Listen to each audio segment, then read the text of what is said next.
कराची का रुख करते हैं जहां पर मेयर कौन बनेगा की एक जो कशमकश है जारी थी। अब वो कशमकश अपने पाए तकमील तक पहुंचने जा रही है। हाफिज़ नईम साहब हमारे साथ मौजूद हैं जमात इस्लामी के, और उनसे हम बात करते हैं कि ये मामला अब कहां तक पहुंचा है। अस्सलाम वालेकुम हाफिज़ साहब।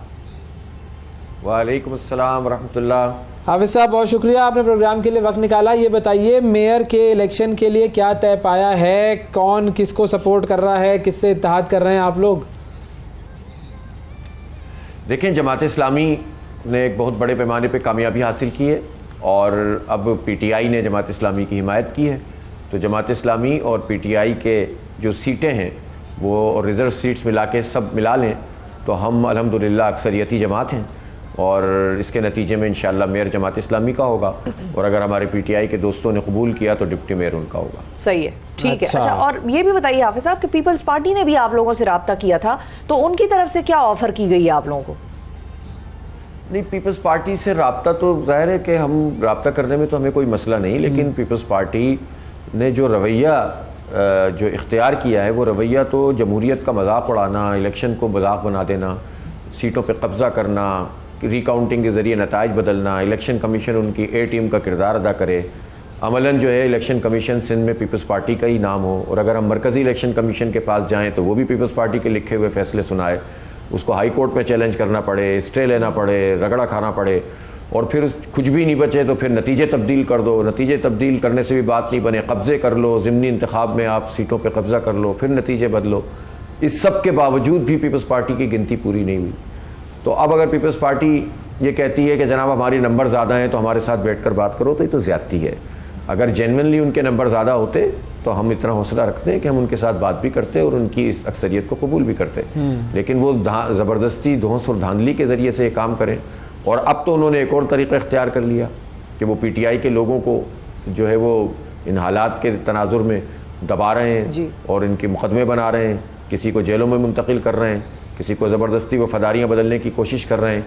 तो ये तो एक फाशिज़म है, इसको जमहूरियत थोड़ी कहते हैं, इसको सियासी जमात थोड़ी कहते हैं। तो फाशिस्ट पार्टी की तरह अगर आप बिहेव करें और आप किसी के वोट को तस्लीम ना करें, किसी के राइट ऑफ वोट को तस्लीम ना करें और अपनी मर्ज़ी का वोट चाहें और ज़बरदस्ती किसी को मजबूर करें, तो मैं तो नहीं समझता कि ये किसी भी लिहाज से कोई ऐसी चीज़ है जिसको कोई सराह सकता हो, बल्कि ये काबिल मज़म्मत चीज़ है। और बदकिस्मती से पीपल्स पार्टी अपनी सरिश्त नहीं बदल रही। सन 70 में भी इन्होंने मैंडेट तस्लीम नहीं किया था, मुल्क तोड़ना बर्दाश्त कर लिया था लेकिन मैंडेट तस्लीम नहीं किया था और अब भी ये मैंडेट तस्लीम नहीं कर रहे। कराची के लोगों ने सबसे ज़्यादा वोट जमात इस्लामी को दिए हैं, उसके बाद दूसरे नंबर पर वोट दिए हैं पाकिस्तान तहरीक इंसाफ को, तीसरे नंबर पर नीचे जाकर पीपल्स पार्टी है। लेकिन मर्जी की हल्काबंदियाँ करके इन्होंने अपने जो है वो नताइज हासिल कर लिए। चले वो भी ठीक है, लेकिन कब्ज़ा तो नहीं करो, नतीजे तो नहीं बदलो, आरोज़ को अपनी जो है वो हाथ की छड़ी और जेब की घड़ी तो नहीं बनाओ, घड़े की मछली तो नहीं बनाओ। तो ये सारे काम अगर आप करोगे तो उसके नतीजे में ये तो आप मजाक ही बना रहे हो, तो ये तो कबूल नहीं किया जा सकता। इस पर क्या बात? तो हाफिज़ साहब पीटीआई से क्या फिर बात तय पाई है, मतलब उनसे इत्तेहाद की सूरत में आपको क्या मिलेगा और उनको क्या मिलेगा? नहीं, जाहिर है उन्होंने मेयर के हवाले से हमारी हिमायत की है, ठीक है, और गैर मशरूत हिमायत की है और हमने उनको ये ऑफ़र दी है कि अगर आप चाहें तो डिप्टी मेयर आपका हो सकता है। अच्छा, तो अभी तो पहले मरहले पे तो ये वाज़े हो गया कि हमारे नंबर ज़्यादा हैं और 9 टाउन जमात इस्लामी के स्ट्रेट अवे बन रहे हैं इस वक्त, 3 टाउन स्ट्रेट अवे पीटीआई के बन रहे हैं और दो टाउन ऐसे हैं कि जिसमें इस वक्त पेंडिंग है 6 यूसीज, 3 उसमें से 1 टाउन औरंगी टाउन में है और उसके बावजूद भी हमें अक्सरियत हासिल है औरंगी टाउन में। तो अल्हम्दुलिल्लाह हमारा ये 10वां टाउन भी हमारा बन जाएगा। तो इस तरह से ये 13 टाउन तो ये हो गए और कुछ टाउन ऐसे हैं जिसमें हम मिलजुल कर काम को आगे बढ़ा सकते हैं। तो मेरा ख्याल है बहुत कंफर्टेबली हम इस शहर में काम को आगे लेकर चल सकते हैं। अच्छा, ये भी बताइए कि क्या पीटीआई के सारे जीते हुए अरकान जो हैं वो वोट डालेंगे? कोई जेलों में होंगे, अभी आपने जिक्र किया, तो कोई जो है वो कहाँ होगा?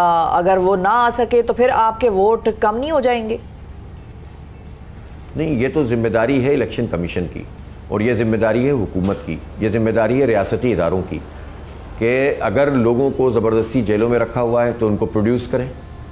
अगर लोग लापता हैं तो वो क्यों लापता हैं, कहाँ हैं, ये पता चलाएं।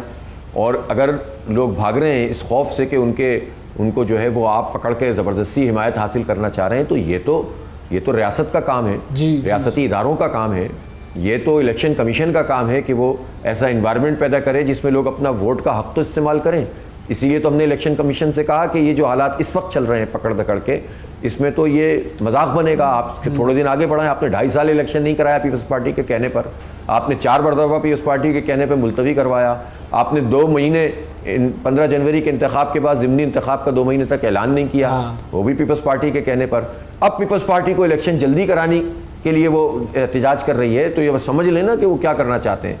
तो इसलिए इलेक्शन कमीशन का काम है कि इसको कुछ दिन के लिए आगे बढ़ाए, माहौल को बेहतर बनाए, सारे लोगों की अवेलेबिलिटी हो, लोग अपनी मर्जी से राय दें, तो जाहिर सी बात है जमात इस्लामी जीत जाएगी, पीटीआई और जमात इस्लामी का ये इश्तराक जीत जाएगा। पीपल्स पार्टी हार चुकी है, लेकिन अगर इलेक्शन कमीशन पीपल्स पार्टी की ए टीम का किरदार अदा करके सारे हालात उनके मुवाफिक बनाए और उनको जिताने की कोशिश करेगा, तो ऐसे थोड़ी छोड़ देंगे हम। लेकिन 9 मई पर जो कुछ हुआ उसके बाद भी आप पीटीआई से इत्तेहाद करेंगे तो इसका नुकसान नहीं होगा आपको?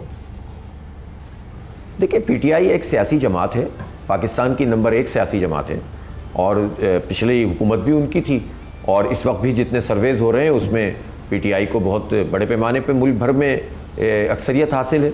कराची में जमात इस्लामी ने सबसे ज़्यादा वोट हासिल किए हैं, तो 2 जमातें मिलकर क्यों नहीं इश्तराक कर सकती? जहाँ तक दहशतगर्दी का ताल्लुक़ है, या जलाओ घेराव का ताल्लुक़ है, या कोर कमांडर ऑफिस पर हमले का ताल्लुक़ है, तो वाज़े तौर पर हम इसकी मजम्मत करेंगे। कोई इसको ऑन नहीं करेगा। पीटीआई ने भी इसकी मजम्मत की है, इमरान खान साहब ने भी इसकी मजम्मत की है, बल्कि उन्होंने तो तहकीकात का मुतालबा किया है। यही मुतालबा हम भी कर रहे हैं कि आज़ाद तहकीकात हों, पता चले कि ये किसके कहने पर लोग गए, कौन कौन लोग गए, क्यों गए, और किसने उनको स्पेस दिया। स्पेस देने वालों को भी कटहरे में लाओ, आम के सामने लाओ, तो दूध का दूध पानी का पानी हो जाएगा। इस पर तो किसी को इख्तलाफ नहीं है। हम तो कबूल ही नहीं कर सकते कि रियासती इदारों के जो मराकज़ हैं, जिनकी सिम्बॉलिक हैसियत होती है और उसकी हैसियत इंटरनेशनल होती है, क्योंकि हमारा दुश्मन फिर इसका मजाक उड़ाता है और वो हमें शो करता है कि किस तरह से देखो पाकिस्तान में हो रहा है, तो ये तो किसी सूरत भी काबिल कबूल नहीं है।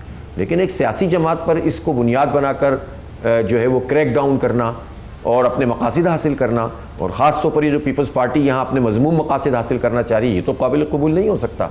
तो हमारा ये इख्तियार है कि मुल्क की जो रजिस्टर्ड सियासी जमात, मकबूल तरीन जमात है, उसके साथ मिलकर हम जो है वो कोई चीज़ करें। ना किसी अदालत ने इसको रोका है, न किसी कानून के ज़ुमरे में ये आता है कि ये काम नहीं किया जा सकता, तो कौन इसको रोक सकता है? हाफिज साहब, आपने ऐलान किया था कि डिजिटल मरदमशुमारी की तारीख में तोसी न की गई तो हम एहतजाज करेंगे। इस बारे में क्या तय पाया है? क्योंकि सिंध हुकूमत ही यही, मतलब सिंध हुकूमत भी यही कह रही है कि कराची की आबादी कम की गई है। देखिए, ये तो पूरा अमल ही एक फ्रॉड की तरह किया गया है, और बार बार की डेट्स बढ़ाने के बावजूद भी काम नहीं किया गया। 15 दिन डेट बढ़ाई तो सिर्फ 10 लाख का इजाफा किया, जबकि करोड़ों लोग गिनने से बाकी हैं ना। अभी तो तकरीबन कराची के कम से कम 1.5 करोड़ लोग कम से कम गिनने से बाकी हैं, और उसके एविडेंस मौजूद हैं।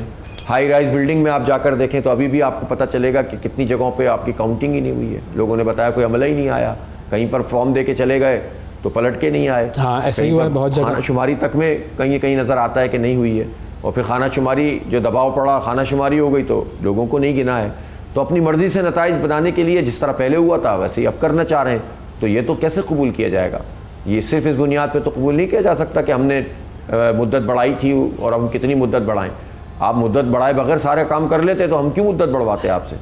लेकिन ये तो नहीं हो सकता कि मुस्तकिल पते अगर कराची में नादरा के पास 1 करोड़ 91 लाख हैं, तो आपकी मरदमशुमारी में कुल लोग ही 1 करोड़ 90 लाख और 89 लाख आए। इसका मतलब है कि जो मिलियंस में केपी के लोग और मिलियंस में पंजाब के लोग और मिलियंस में और जगहों के लोग जो जिनके मुस्तकिल पते कराची से बाहर के हैं और वो कराची में रहते हैं, तो आप उन्हें गिन ही नहीं रहे। इसका मतलब है तो ये तो फ्रॉड होगा। इससे हमारी नुमाइंदगी, इससे हमारे वसाइल, इस पर हमारी मुलाजमत, इस पर हमारा इंफ्रास्ट्रक्चर, ये सारे के सारे कंप्रोमाइज़ होंगे, और वडेरा शाही हुकूमत कायम होती है इसी वजह से कि हमारी गिनती पूरी नहीं होती, हमारी नुमाइंदगी नहीं होती है, तो इसको कबूल नहीं कर सकते।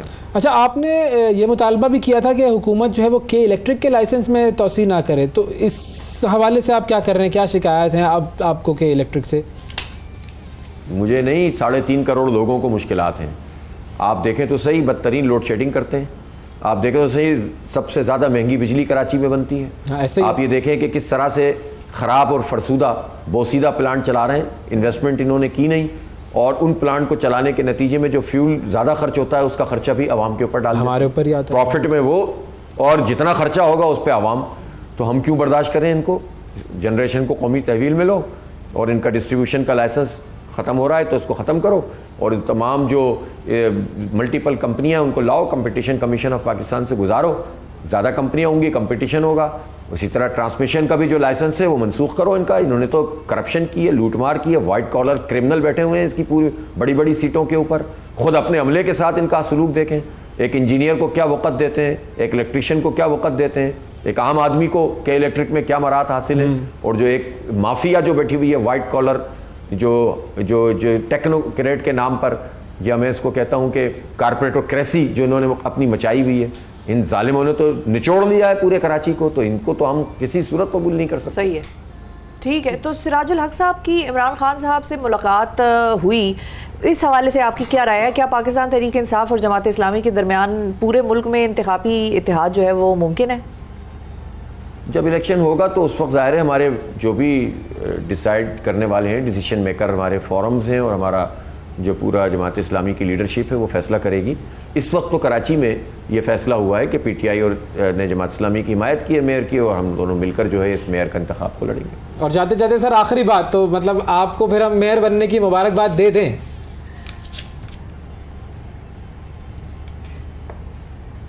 सर देखिए, मैं आपको एक बात बताऊं, मेयर तो जमात इस्लामी का बनेगा इंशाअल्लाह, और मैं बहुत अरसे से ये बात कह रहा हूं।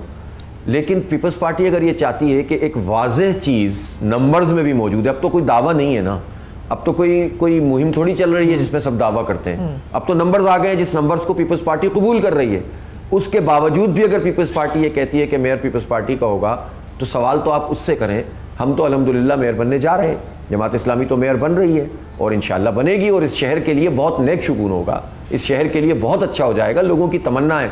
मैं आपसे ज़रूर कहूँगा अवैस भाई कि आप जाएं और कराची के हर आबादी में जाकर एक सर्वे करें और लोगों से पूछिए मेयर पीपल्स पार्टी का होना चाहिए, जमात इस्लामी का होना चाहिए। कोई नाम लेना चाहें तो नाम भी ले दें, और उसके बाद आप सर्वे करके इसको अपने मॉर्निंग शो में चलाएं। मैं आपको गारंटी से कहता हूँ मोर देन 80 बल्कि 90% लोग ये कहेंगे कि मेयर जमात इस्लामी का होना चाहिए। बिल्कुल सही है जी। हाफिज नईम रहमान साहब जमात इस्लामी से तैयार हैं कि मेयर जो है वो जमात इस्लामी का होगा। अब देखना ये है कि आज क्या होता है।